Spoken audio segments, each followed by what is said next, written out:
And so they're like obviously really worried about the privacy of their clients' information. So for me as an employee, that means that I have to change my computer password every 6 weeks. And I don't know if anyone's created a password anytime recently, but it's really fucking hard now.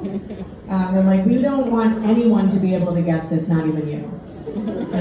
Minimum 55 characters, only use numbers divisible by 3, can't be the last 49 passwords, include a symbol but not period, comma, semicolon, question mark, exclamation point. And I get through all of that, and then there's security questions, and those also used to be simple, right? Like, what city were you born in, or what's your favorite food? And now I spend 20 minutes just trying to find a question that I can answer. Because they'll be like, well, what's your ex-boyfriend's wife's middle name? I'm like, well, it's Mary, but you said these had to be 5 characters, so I can't even use this question. Well, I love when you're going to create the password and then Google's like, hey, I see you're trying to create a password. Can I offer you a suggestion? And then they give you that insane combination of like letters and numbers. You're never going to remember it. They're like, don't worry. I'm just going to add it to this list of all of your passwords to every website you've ever visited. And I don't know anything about data security, but that doesn't seem very secure to me. I don't know. Another thing that doesn't seem secure to me is 23andMe. Like, we're just going to snail mail our unique genetic code and $100 to this random company who's going to do like whatever they want with your DNA. But I wanted to do 23andMe because I'm jealous of white people. When white people do 23andMe, they get this beautiful rainbow pie chart back, right? It's like 17% Norwegian, 8% German, 2% Scottish. And I just wanted to know what that felt like. I'm Japanese, my parents are Japanese, but supposedly we were all one big continent, right? We were Pangea.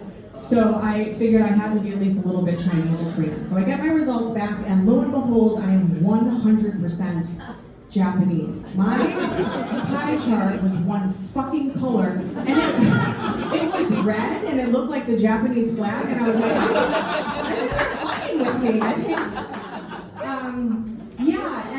one country is highlighted on the map. So my takeaway, though, is that means that in the entire lineage of my family, no one on either side wanted to add like a little cream to their coffee. Like, didn't want to try any other kind of cuisine. And I feel like that kind of like ethnocentric nationalism is kind of gross, So I did what anyone would have done. I immediately went out and fucked a white guy and had his baby. I wasn't married when I got knocked up about 10 years ago, but I did end up getting married at the end of last year because, well, one, I just want what everyone gets when they get married, which is a higher standard deduction on their taxes and affordable health care. But I also don't think I could hack it on the colonies. I'm too old to be a handmaid, so I just needed to get right with God and get married. One thing that hasn't changed, though, is that we don't sleep in the same bed. We don't sleep in the same room. You know why? Because no one actually sleeps well when you share a bed with somebody. I understand like the origination of this arrangement. I just don't understand why we perpetuate it. Because there's lots of upsides to sleeping alone, besides getting sleep. The first one is, for me at least, that I can use my Hitachi magic wand back massager on high power, 6,000 rotations per minute, uninterrupted. And I can watch porn anytime I want, which would be great, but I'm actually really bad at porn. And what I mean is that porn search engines have been curated by men. You type in anal, you get thousands of videos. You type in Asian teen plowed by stepbro, hundreds of videos.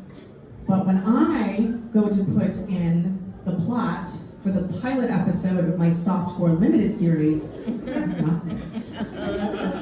Do you know how hard it is to get 0 results in a porn search engine?